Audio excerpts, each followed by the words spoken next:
자, 그래서 첫 번째 케플러 제1법칙이 나오게 됩니다. 바로 타원 궤도 법칙인데요. 자, 여기 태양이 있고 그 태양 주위를 도는 화성이 이렇게 있습니다. 자, 태양이 있는 곳을 초점이라고 하고, 그리고 일정 지점에 바로 가상의 점을 찍어 여기를 또 초점을 둡니다. 자, 두 개의 초점을 만들고 이 초점과 화성 사이에 직선을 이렇게 두 개 그어주게 됩니다. 이 가상의 점과 화성 사이를 R1, 태양과 화성 사이를 R2라고 했을 때 R1, 이 R1과 R2, 이 두 개 길이의 합은 언제나 일정하다는 게 바로 타원 궤도 법칙입니다. 당신들이 가르치는 그 쓸데없는 가짜 이론들 때문에 얼마나 많은 사람들이 신을 부정하고 지옥으로 끌려가고 있는지 깨닫기를 바라면서 이 영상을 시작하겠습니다. 사기꾼 과학이 지구가 둥글다고 하면서 케플러 법칙을 내놨습니다. 개나 소나 법칙만 붙이면 무조건 그것이 진리인 것처럼 착각들을 하고 있는데요. 케플러 개 풀 뜯는 말도 안 되는 황당한 법칙, 오늘 망치로 자근자근 부셔주겠습니다. 케플러가 센지 아니면 우리 세종대왕 시대에 있었던 장영실 박사님이 더 센지 한번 따져보겠습니다. 자, 케플러 법칙은 1법칙, 2법칙, 3법칙이 있는데요. 1법칙은 태양을 놓고 모든 행성들이 이렇게 타원 운동을 한다라는 것이 케플러의 1법칙입니다. 이때 근일점과 원일점이 발생하게 되는데요. 태양으로부터 가까운 12월 21일 동지가 되겠죠. 낮이 가장 짧은 근일점에서 우리나라는 한겨울이 됩니다.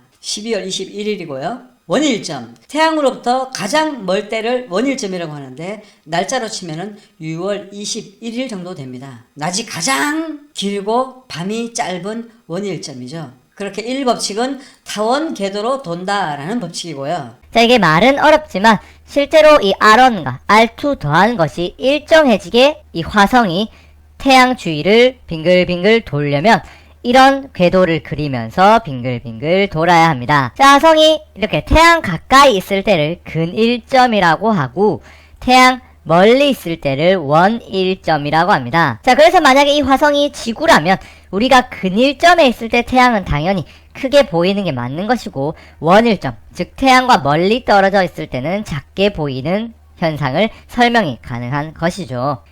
자, 그래서 케플러는 이 타원 궤도 법칙을 이런 식으로 수학적으로 표현을 했습니다. 이 R1과 R2의 합이 일정하게 이 행성이 태양 주위를 돈다는 이런 법칙이었습니다. 자, 그래서 케플러는 태양 주위를 도는 이 지구가 이렇게 타원 궤도를 그리는 것을 알아내었는데, 일정한 속도로 회전하는 것이 아니라 어떤 정해진 규칙으로 회전한다는 사실도 알아냅니다. 자, 그것이 바로 케플러 제2법칙입니다. 면적 속도 일정 법칙인데, 태양 주위를 지구가 이런 궤도를 그리면서 공전을 할 것인데, 자, 태양과 지구 사이에 어떤 선을 긋고 일정 시간 동안 지구가 이렇게 태양 주위를 갔을 때 또 선을 그어서 이 색칠한 이 면적을 S1이라고 해보겠습니다.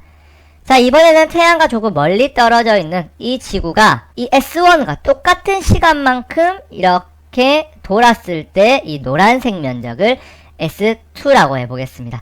자, 이때 케플러 제2법칙이 나오게 됩니다. 이 S1 값과 이 S2 값이 바로 같다는 게 케플러 제2법칙, 면적 속도 일정의 법칙입니다. 즉, 수학적으로 말은 어렵지만 결국 같은 시간 동안 같은 면적을 쓸고 지나간다는 법칙인데, 이 녹색 면적과 노란색 면적이 같게 나오려면 S1 지점에서는 지구가 빠르게 이동해야 되고, S2 지점에서는 S1보다는 약간 느리게 이동해도 같은 면적을 만들 수가 있죠. 지구가 태양과 가까울 때는 굉장히 빠르게 이동해야 되며, 지구가 태양과 멀리 있는 이 원일점에서는 지구가 조금 느리게 이동해도 충분히 같은 면적을 만들 수가 있게 되죠. 이것이 바로 케플러가 말한 제2법칙에 해당하는 거였습니다. 이 법칙은 태양을 놓고 행성이 이동을 하는데 가까워질수록 속도가 빨라집니다.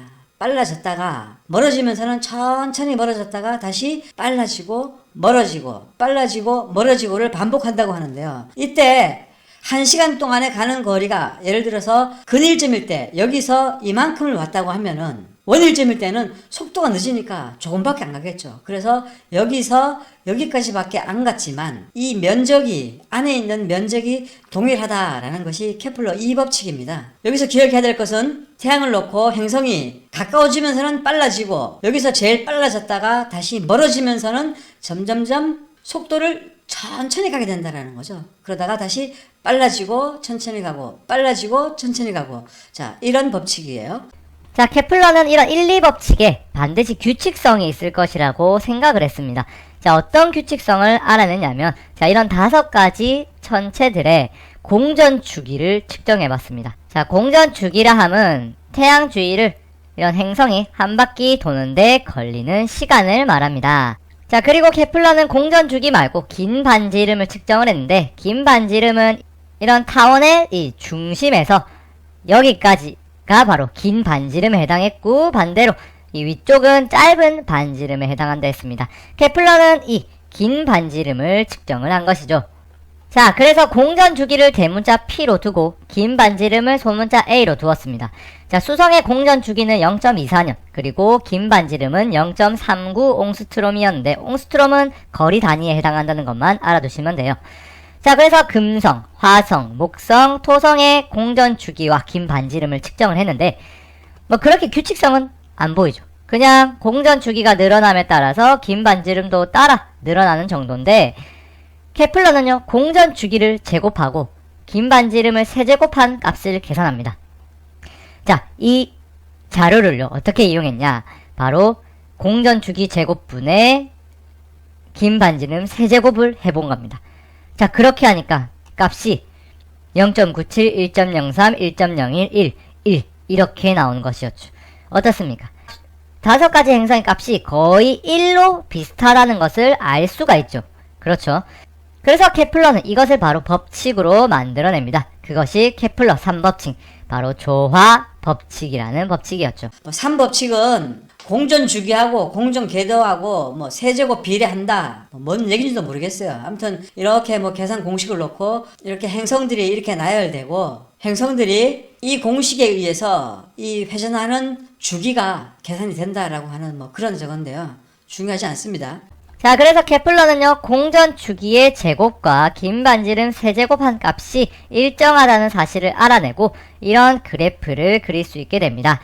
그래서 케플러는요, 자신의 법칙을 이용해서 행성의 움직임을 정확하게 측정하고 그리고 예상까지 할 수 있게 만들었습니다. 그런데 왜 행성이 그렇게 움직이는지는 설명을 하지 못했습니다. 자, 이렇게 케플러 1, 2, 3 법칙 뒤에 법칙을 붙여놓고 이것이 마치 진실인 것처럼 떠들고 있는데요. 선생님들이 얼마나 어리석은지 오늘 깨우쳐 드리겠습니다. 자, 이렇게 태양을 놓고 근일점이 있고 원일점이 있습니다. 그리고 우리 계절로 치면은 춘분, 하지, 추분, 동지가 됩니다. 그래서 태양을 놓고 케플러 법칙에 의하면 태양과 가까운 근일점일 때 지구는 빨리 돌다가 점점점 속도를 늦추면서 천천히 돌다가 다시 돌아오면서는 빨라지면서 여기서 제일 빨라져서 자, 이렇게 회전을 하고 있다고 합니다. 이렇게. 자, 그것이 바로 케플러 제2법칙입니다. 면적 속도 일정 법칙인데 태양 주위를 지구가 이런 궤도를 그리면서 공전을 할 것인데 자, 태양과 지구 사이에 어떤 선을 긋고 일정 시간 동안 지구가 이렇게 태양 주위를 갔을 때 또 선을 그어서 이 색칠한 이 면적을 S1이라고 해보겠습니다. 자, 이번에는 태양과 조금 멀리 떨어져 있는 이 지구가 이 S1과 똑같은 시간만큼 이렇게 돌았을 때 이 노란색 면적을 S2라고 해보겠습니다.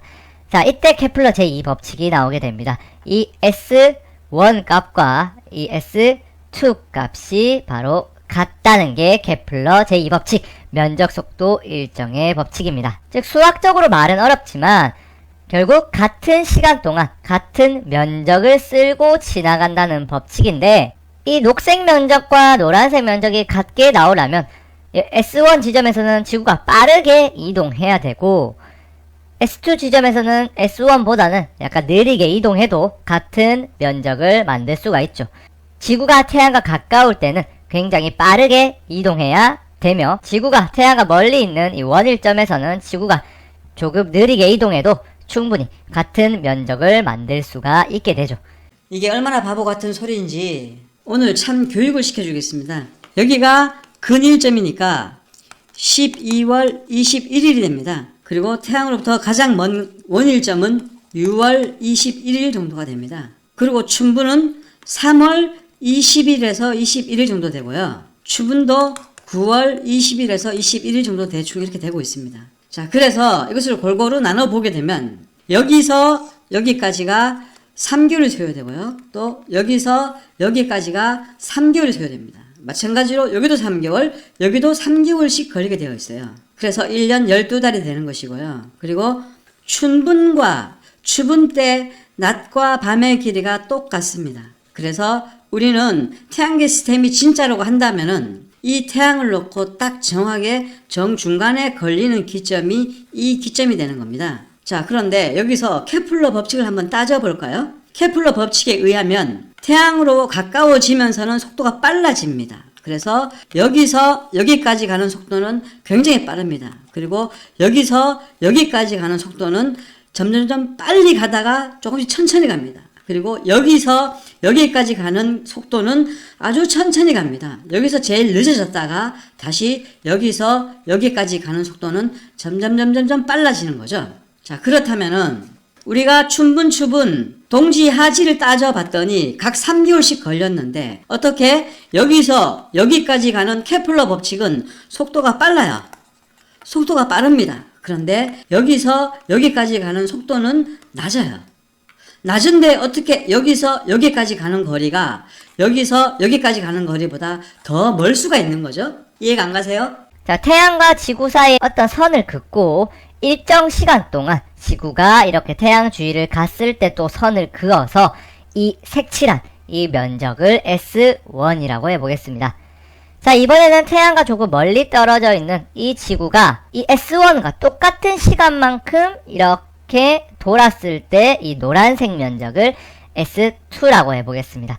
자, 이때 케플러 제2법칙이 나오게 됩니다. 이 S1 값과 이 S2 값이 바로 같다는 게 케플러 제2법칙. 이 녹색 면적과 노란색 면적이 같게 나오려면 S1 지점에서는 지구가 빠르게 이동해야 되고 S2 지점에서는 S1보다는 약간 느리게 이동해도 같은 면적을 만들 수가 있죠. 지구가 태양과 가까울 때는 굉장히 빠르게 이동해야 되며 지구가 태양과 멀리 있는 이 원일점에서는 지구가 조금 느리게 이동해도 충분히 같은 면적을 만들 수가 있게 되죠. 자, 이쪽은 속도가 빠른 구간입니다. 속도가 높다. 그리고 이쪽 구간은 속도가 낮아요.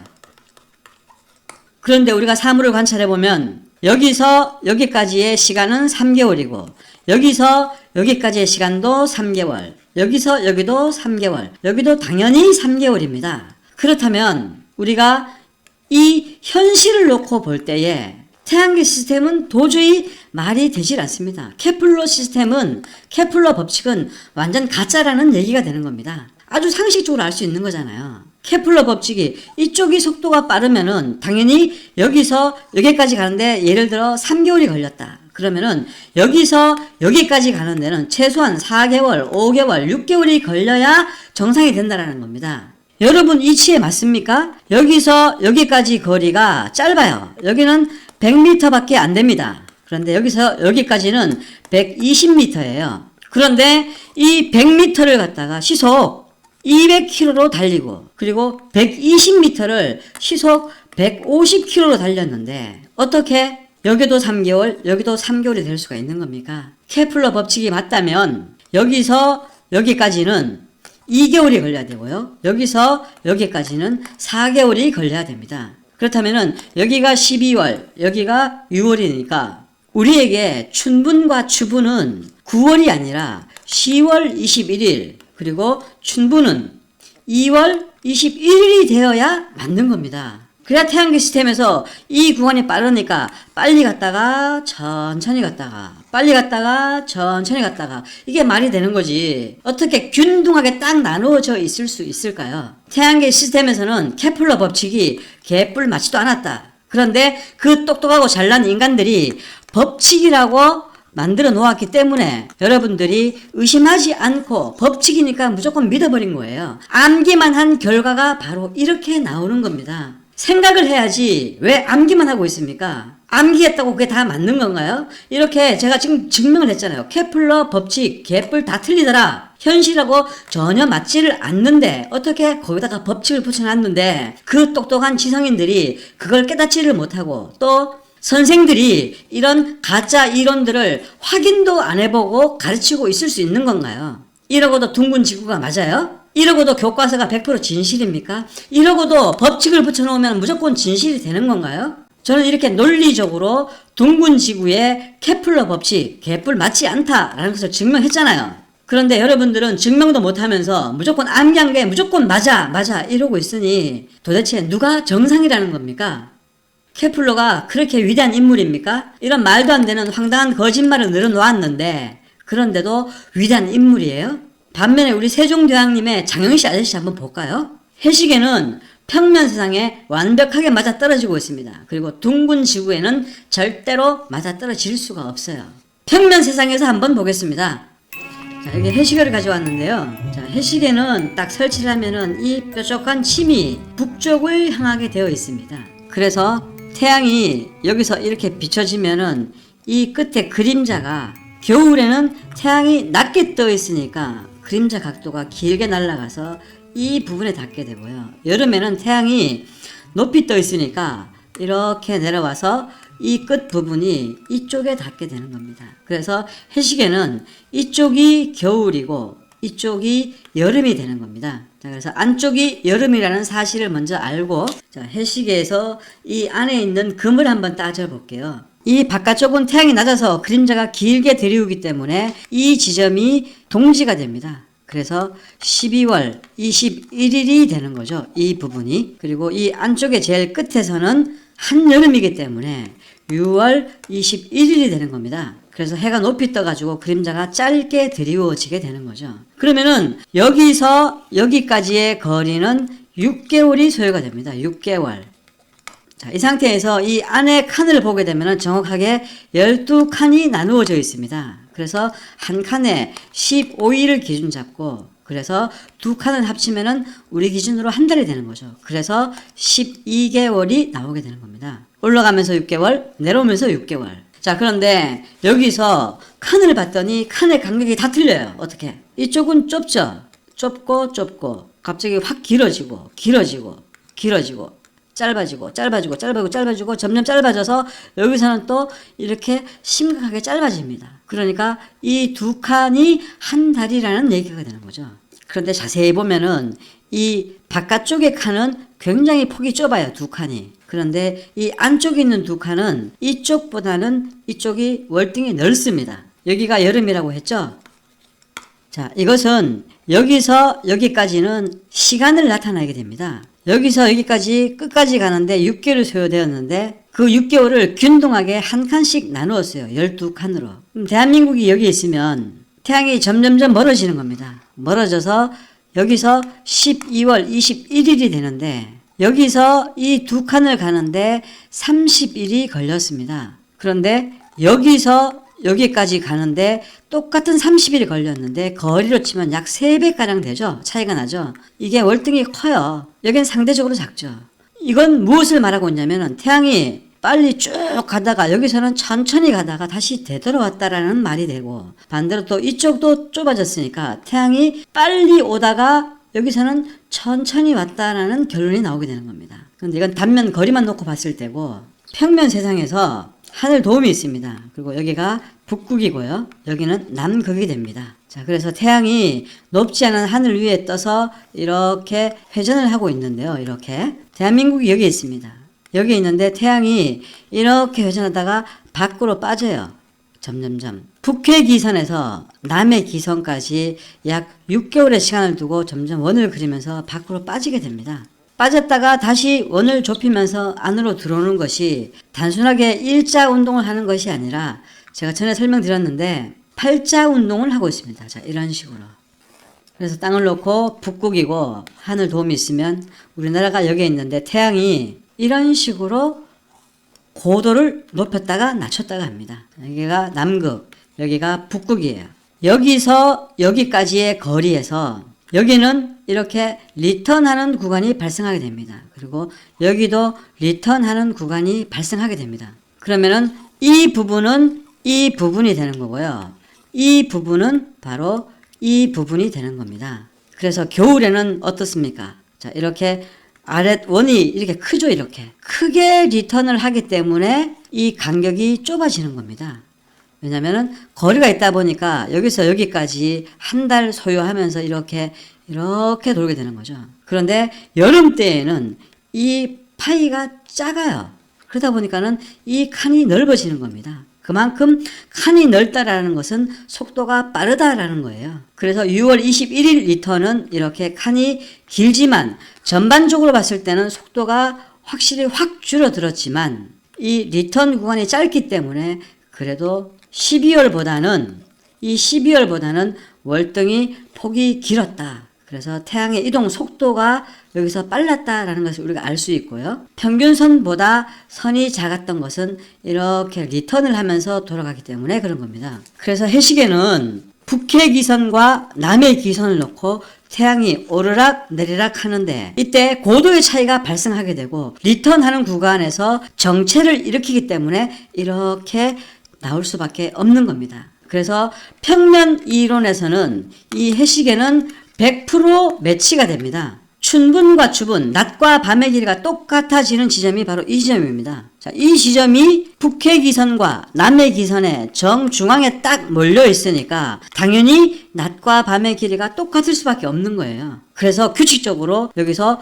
3월 21일 날 우리는 낮과 밤이 똑같은 것이고 6월 21일 날 왔더니 낮이 가장 길게 되고 다시 돌아서 3개월 후에 9월 21일 날 태양이 여기를 지나는 시점이 되니까 다시 낮과 밤의 길이가 똑같아져 버렸습니다. 그랬다가 다시 12월 달 이 제일 끝에까지 갔더니 밤의 길이는 엄청나게 긴데 낮의 길이가 가장 짧은 동치가 되는 거죠. 자, 이런 식으로 평면 세상에서는 100% 매칭이 됩니다. 그러면은 이 해시계를 놓고 태양계에서 그 케플러 개뿔 법칙을 놓고 한번 따져보겠습니다. 케플러 개뿔 법칙에 의하면 이 칸들이 이런 식으로 나누어지면 안 됩니다. 태양을 놓고 근일점과 원일점이 있는데 여기서는 빨리 가서 천천히 갔다가 빨리 갔다가 천천히 갔다가 빨리 갔다가 천천히 갔다가 자 이렇게 했으니까 자, 이 근일점은 여기가 되겠죠. 그리고 원일점은 여기가 됩니다. 그러면 이 칸이 어떻게 나누어져야 될까요? 생각해보고 말 것도 없습니다. 그냥 간단하게 자 이쪽이 속도가 빠르니까 이것은 속도라고 했죠. 그러니까는 바깥의 칸은 이 정도로 큽니다. 그리고 이 안 칸은 굉장히 좁아요. 자 이런 식이 되는 겁니다. 점점점 커져서 밖으로 나가면서는 점점점 커지는 거죠. 이렇게 칸의 간격이 처음부터 끝까지 일괄적으로 선이 작은 선에서 이 칸의 간격이 작은 칸에서 점점점점 칸이 이렇게 커져 나가야 되는 겁니다. 그래야 이 태양계 시스템에 맞아요. 이 해시계가. 이해 가세요? 여기는 짧고 자, 이런 식으로 칸이 조금씩 늘어나게 되는 겁니다. 이런 식으로.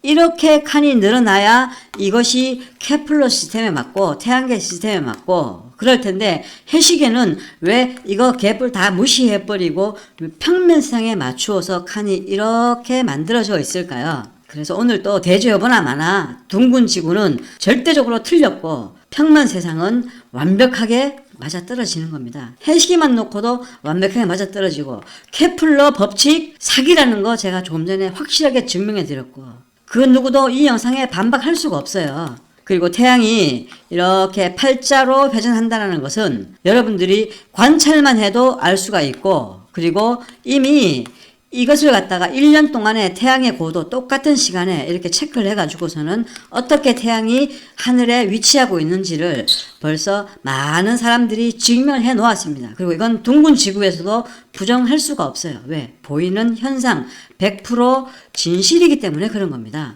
여러분들한테 다시 한번 말씀드립니다. 과학이 법칙으로 만들어 놓았다고 할지라도 이 법칙을 여러분들이 확인을 해봐야 돼요. 검증을 해봐야 되는데 검증하지 않고 이 법칙을 암기만 했기 때문에 여러분들이 세뇌된 거예요. 케플러 법칙이 틀렸잖아요. 현실하고 전혀 맞지를 않잖아요. 언제까지 여러분들은 소설 속에서 살고 계실랍니까? 무조건 교과서가 맞고 선생님이 가리키는 그 과학이 맞다 그러면은 왜 케플러 법칙은 현실과 전혀 맞아떨어지지가 않는 거죠. 그리고 둥근지구 태양계 이론과도 전혀 맞아떨어지지가 않고 이 장영실 박사님의 이 해시계는 왜 평면 세상과 100% 매치가 되는데 둥근지구 태양계와는 한 개도 맞아떨어지는 것이 없을까요? 오늘 또 노예로 병들게 만들고 가난하게 만들고 못살게 만들어서 여러분들 위에서 여러분들이 인정하거나 말거나 세상은 그렇게 돌아갑니다. 세상이 둥글면 세상에 끝이 없어요.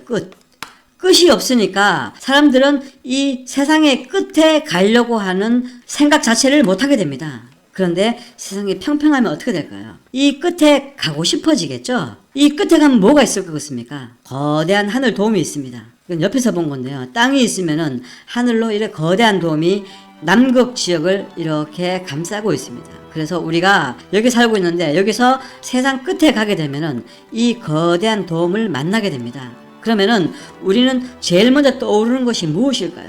그래서 63빌딩 보는 것도 아니고 엄청난 하늘 도움을 발견을 하게 되는 겁니다. 그러면은 이것을 누가 만들었을까 하고 우리는 의문점을 가지게 되어요. 그리고 이 천지를 창조하신 하나님 앞에 나올 수밖에 없는 겁니다. 사탄이 이것을 제일 무서워하기 때문에 지구는 둥글다. 그리고 이 남극을 일반인들이 못 가도록 철저하게 통제하면서 하늘 도움을 깨닫지 못하게 만드는 겁니다. 그래서 둥글다고 속이고 있는 거예요. 둥근 지구의 증거가 물리적 증거가 단 한 개도 없고 오로지 교과서에만 있어요. 뭐 케플러 법칙 이것도 둥근 지구의 증거라고 하면서 법칙을 붙여가지고 교과서에 실어 놓은 거죠. 여러분들 이론과 실질은 틀린 겁니다.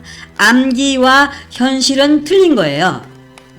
그래서 하루빨리 이 둥근 지구의 현상에서 깨어나고 평면 세상으로 돌아오시길 바라면서 오늘 영상 마치겠습니다. 감사합니다.